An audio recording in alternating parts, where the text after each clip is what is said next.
vindo aqui me prestigiar, mas chamando pela dele convite. Vou falar sobre o cultivo do tomate cereja free e diversos termos dos três em ambiente protegido. Meu nome é Raul da Filha Martins Virtude, orientador é o defensor e o orientador da empresa do procedimentário do passo. Falando um pouco da origem do tomate, é uma espécie nativa da região andina, países Chile, Equador, Colômbia, mas separando a domesticação, consumo humano mesmo no México. O ancestral silvestre dessas espécies do Alto dos Andes é o Lycoperdon suculento variedade cerasiforme, que é um tomate de cereja.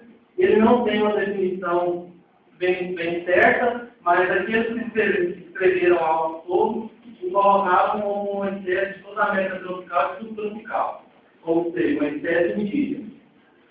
Do México, ele foi introduzido na Europa, isso no século XVI, mais rapidamente adaptado na Espanha e na Itália, enquanto os outros países ele era colocado apenas como uma planta ornamental, uma planta tóxica. No final do século XIX, chegou ao Brasil pelos imigrantes europeus, portugueses, italianos e espanhóis, mas teve um amplo desenvolvimento que melhor trabalhou com a cultura os imigrantes japoneses quando aqui chegaram. Aspecto botânico e agronômico, em 1754, Miller separou os tomates das batatas, criando um novo gênero, denominado Lycoperdon. Então, taxonomicamente, o tomate ficou com a seguinte classificação: classe de Cotyledônia, ordem Tubiflorae, família Solanacea e o gênero Lycoperdon. Ainda aspecto botânico e agronômico, uma Solanacea herbácea, de caule flexível, não suportando o seu próprio peso, no caso de cultivo paralelo, necessitando de condução e apoio para que tenha um melhor desenvolvimento. Embora ela seja perene, agronomicamente é considerada uma cultura anual, porque chega uma determinada época onde a produtividade, a colheita em termos de produtividade, não se torna viável, daí a denominação de cultura anual. O ciclo varia de 4 a 6 meses, incluindo de 1 a 3 meses de colheita. Porém, esse cultivo em ambiente protegido, esse período de colheita pode vir a dobrar, chegando a 6 meses de colheita. A floração e a frutificação, ela ocorre simultaneamente ao crescimento vegetativo da planta, daí uma explicação por que tem uma alta demanda de fertilidade, porque sempre está necessitando de novos nutrientes para a formação de novos frutos, isso durante todo o seu ciclo. O sistema radicular do tomateiro ele é constituído por raízes primárias, secundárias e adventícias. 70% dessas raízes localizam-se na camada 0 a 20 do solo e com um raio de 1 metro a 1,5 metro, se o solo estiver propício para esse desenvolvimento. São 3 tipos de hábitos de crescimento: o determinado, onde é o cultivo rasteiro, onde a planta não necessita de suporte, ela termina com a inflorescência terminal, ficando apoiada somente sobre o solo. O indeterminado, no caso do cultivo paralelo, onde a planta não suporta o seu próprio peso e necessita de condução para que tenha desenvolvimento fluente.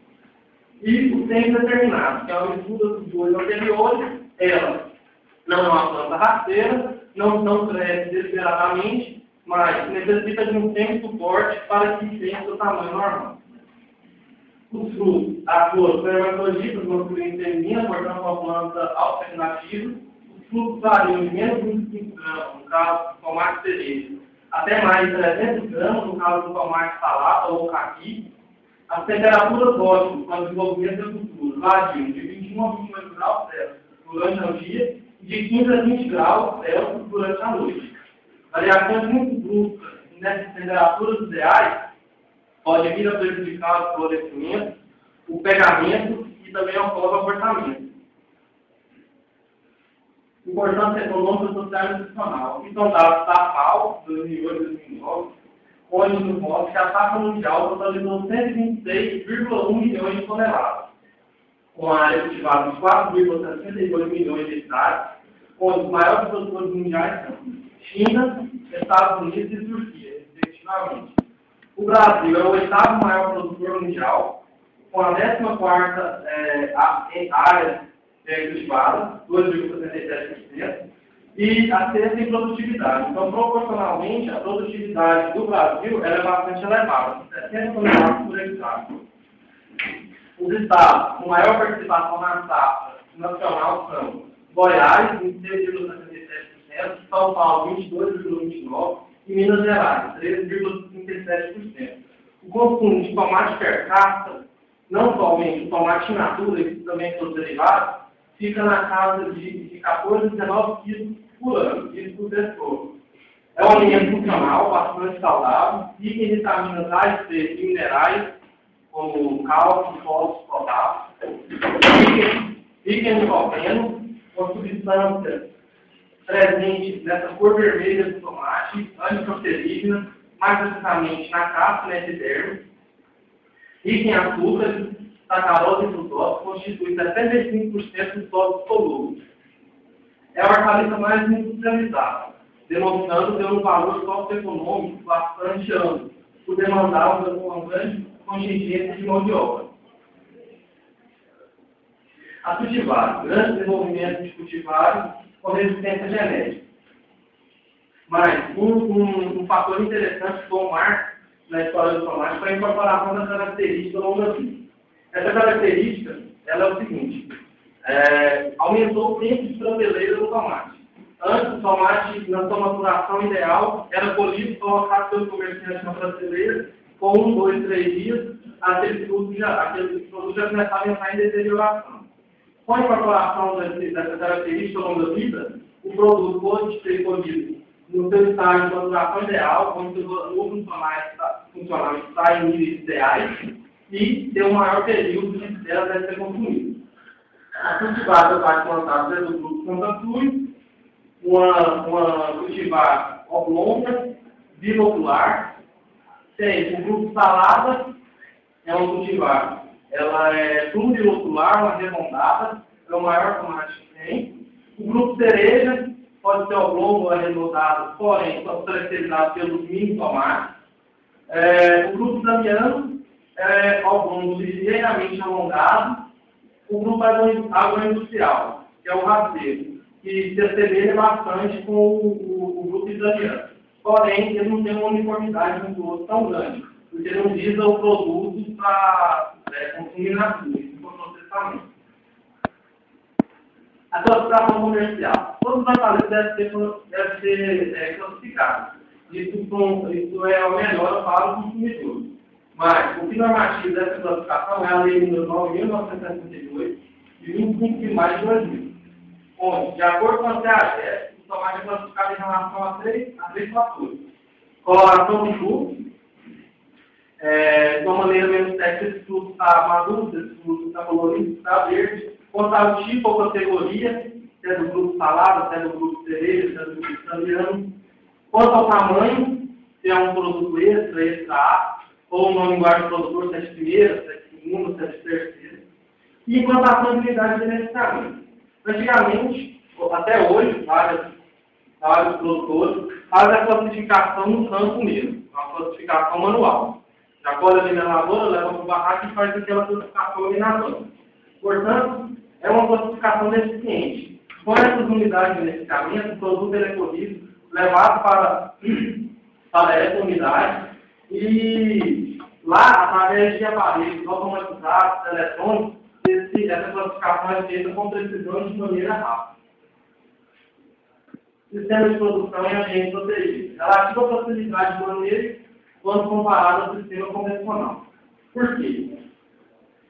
No ambiente protegido, você tem um controle, um policiamento da sua cultura maior.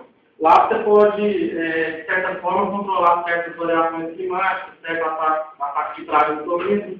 Então, isso são fatores que o deixam com uma relativa facilidade que no campo aberto você não consegue controlar. Então, apresenta uma série de vantagens. Aumenta a produtividade. Se, em ambiente protegido, você consegue dobrar o seu período de colheita, automaticamente a produtividade é superior. Melhoria na qualidade do produto. Se você consegue evitar uma certa chuva de granizo, vento forte, certa parte de praga, automaticamente a qualidade do produto é superior. Diminuição da sazonalidade da oferta. E você tem essa cultura em ambiente protegido. Fora da época ideal da cultura, você vai estar diminuindo essa sazonalidade. Melhor aproveitamento dos fatores de produção. Todos os insumos empregados, eles são feitos de maneira equilibrada. Não há nem o excesso nem a falta. Portanto, o melhor aproveitamento dos fatores de produção. Swift Grade, ISO ST1-023. Está na categoria do tomate cereja. O Swift Grade é uma marca proveniente de um projeto desenvolvido pelo Sistema Integrado da Sacata. Swift Grade não é um nome, é o nome comercial desse produto. Aquele que o consumidor chega numa rede de varejo e ali ele adquire com embalagem, com rotulagem de tomate cereja. Aquele ali sim é o Swift Grade, tomate Swift Grade. Agora, aquilo que o produtor está adquirindo, a semente que o produtor está adquirindo, é o ISO ST1-023. Depois de todo esse processamento que ele passa a ser um produto Swift Grade. É um produto diferenciado dos demais da mesma categoria, por obter formato oblongo, a maioria é arredondado, com coloração vermelha intensa, excelente qualidade e sabor, blitz elevado. Um dos fatores que o sistema exige é o blitz ser no mínimo 7. Mas normalmente a leitura é feita com 8 ou 9 para cima, de grau de blitz. O peso médio desse produto é de 10 a 20 gramas e alto nível de resistência. Sistema integrado de produção e comercialização. O que é isso? A Sacata, ela viu no livro ST1-023 um produto diferenciado que ela tinha em mão. Porém, sendo vendido para quem quisesse adquirir, estava sendo misturado com outros produtos inferiores da mesma categoria.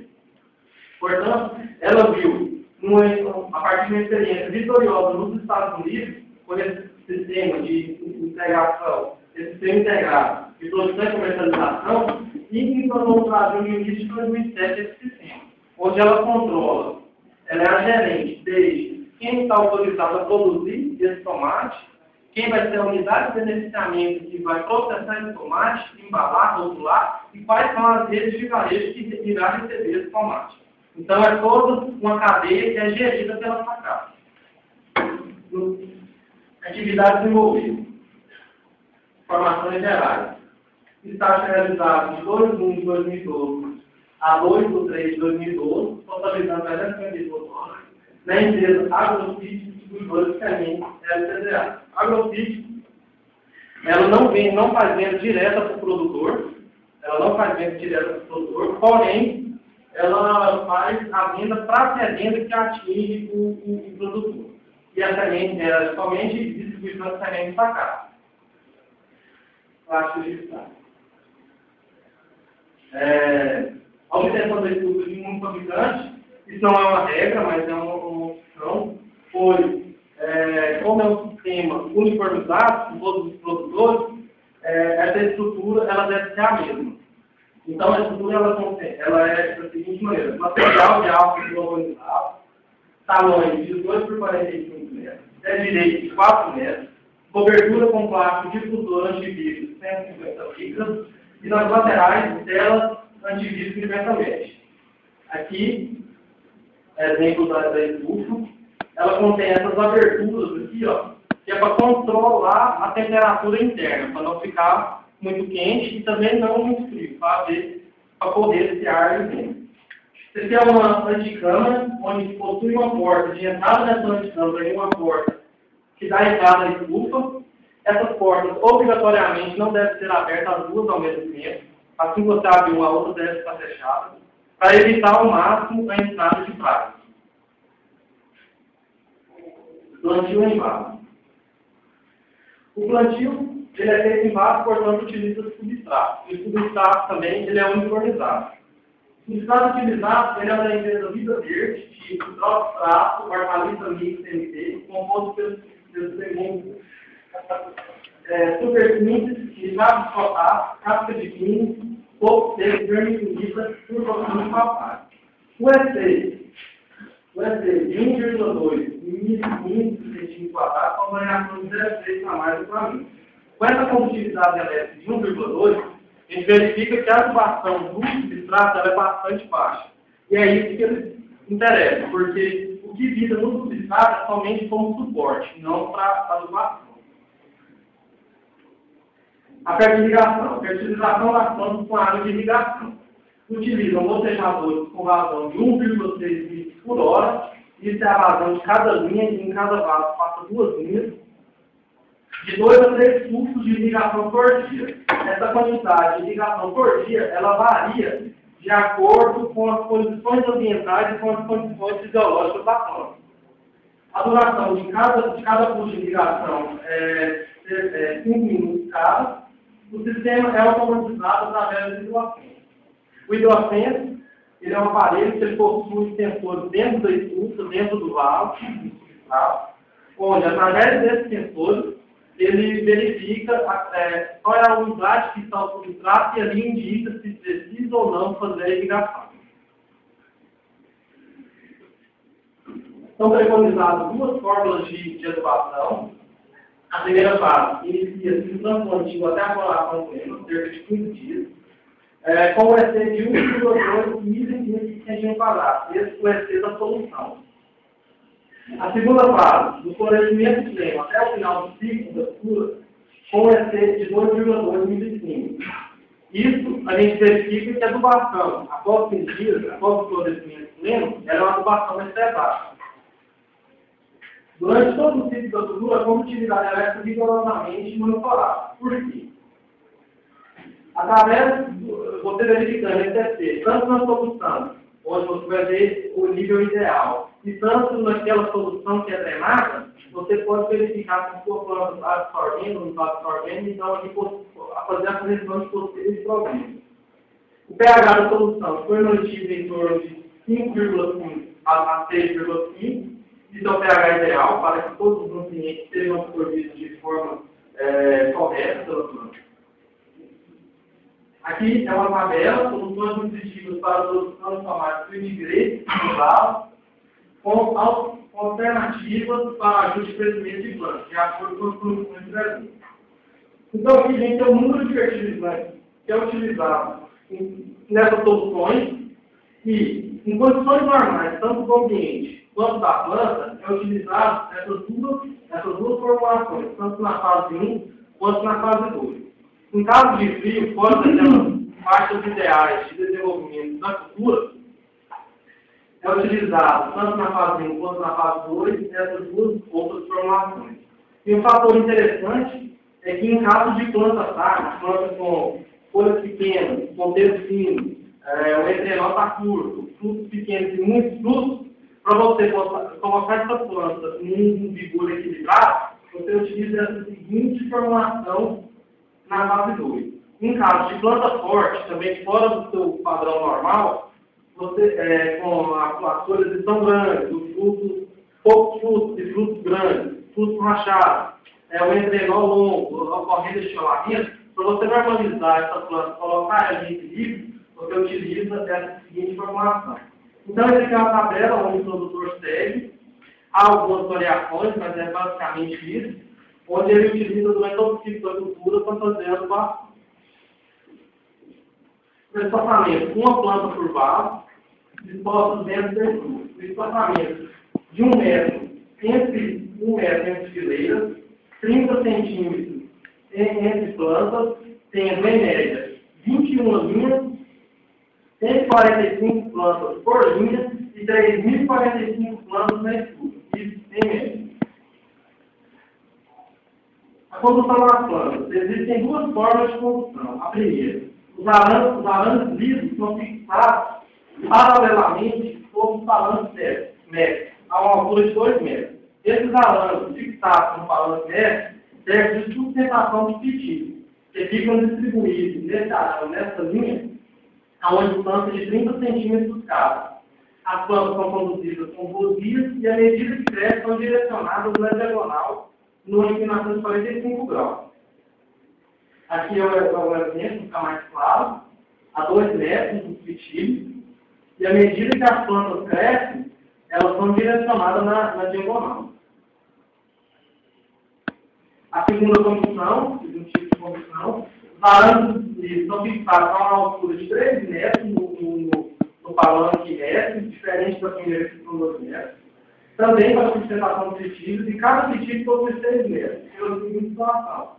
Como a planta é conduzida com 2 vias na vertical, não na diagonal, e à medida que essas plantas atingem os 3 metros, os fitilhos com 6 metros são conduzidos para baixo e a haste dessa planta vai sendo enrolada na base do barro.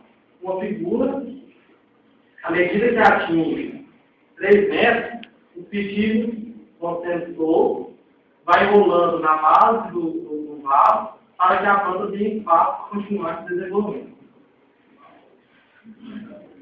Desbroça e faixinha. Desbroça de formação. É a retirada dos brotos laterais ou brotos articulados.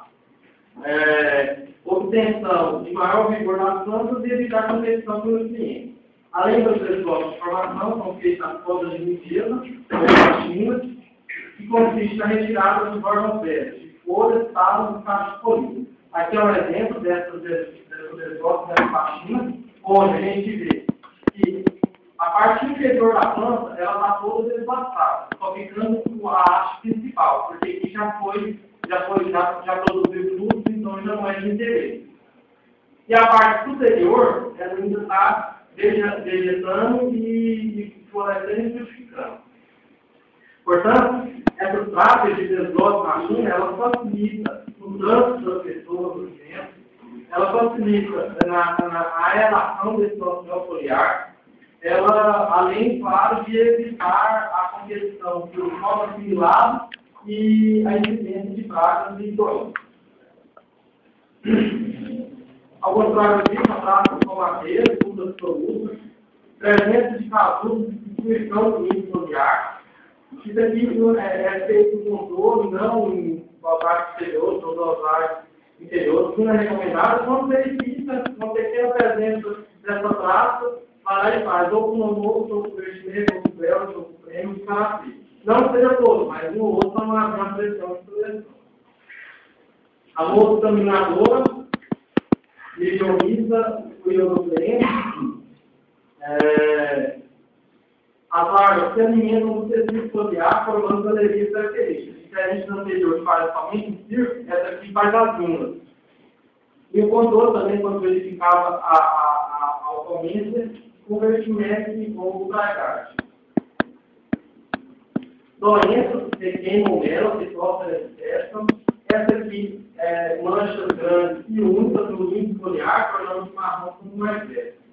Isso aqui havia um controle preventivo, 10 dias de transplantar a esse controle preventivo, um cabelo mais tanto, alternado com alguma fonte de cobre mais leve. Isso de forma preventiva. Se mais para frente começar a aparecer sintomas, aí sim faz um controle curativo com cloroquina, hidrofil, ramã e gal. E a pinta preta, alternada e colando. Manchas pretas, amarronzadas, formando anéis conscientes e ocorrendo amadurecimento das folhas mais velhas. Aqui também não é feito um controle preventivo, e quando começa a surgir os sintomas, faz um controle com cabelo mais tanto, alternando com a mostarda ou no cartão. Ponto de maturação. Foi desenvolvida uma cartilha de couro, mas essa cartilha ela não pode ser divulgada, até tem um exemplo aí na mesa dessa cartilha, que indica o ponto de maturação ideal para a colheita.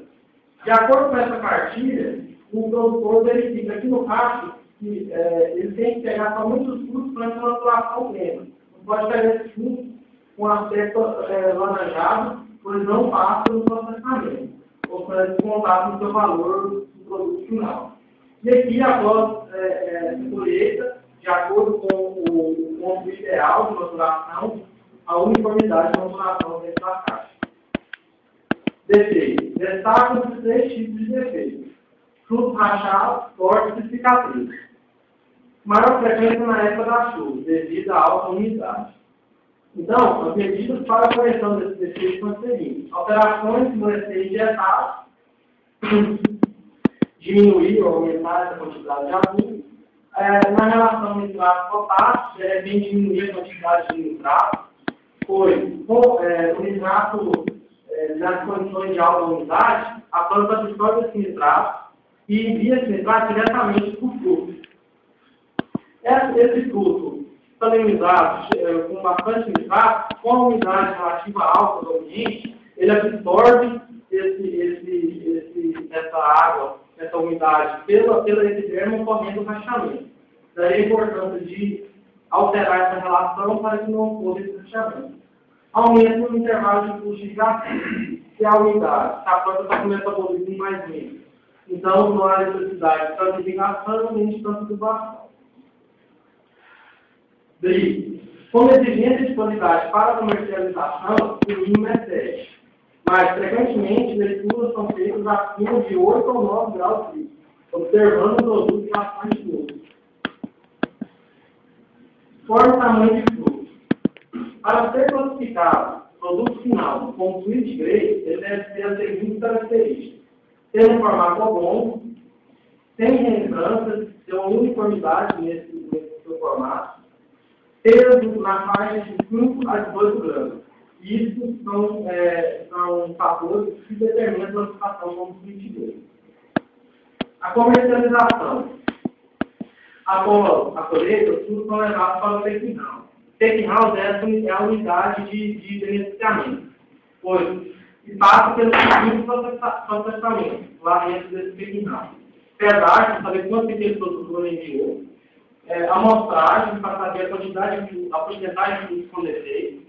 Polimento, seleção por tamanho, embalagem posterior à rotulagem. A comercialização, ela é feita em embalagem, formato de uva, ou em caixinhas normais, de 180 a 300 gramas por embalagem, com acréscimo de 12% do peso. Isso são características do sistema integrado para diferenciar o produto da mesma categoria e também de outros, pode ser de categorias diferentes, mas para dar uma característica ao produto. Considerações finais. O estágio proporcionou uma habilidade técnica abrangente devido a registros titulares diários e intensos, que o Sweet Grade demanda em ambiente protegido, daí essa habilidade técnica. O cultivo do tomate cereja em ambiente protegido leva inúmeras vantagens se comparado com o cultivo em campo aberto. Por quê? A gente eu ouvia falar, mas não via isso na prática. Como estágio, eu passei a ver o aumento da produtividade, passei a ver a menor incidência de pragas e doenças, o melhor aproveitamento dos fatores de produção, tudo isso dentro do sistema de ambiente protegido. Então, acho que foi bacana, foi legal, porque além dessa habilidade técnica, eu vi na prática as reais vantagens desse sistema com o campo aberto. Muito obrigado.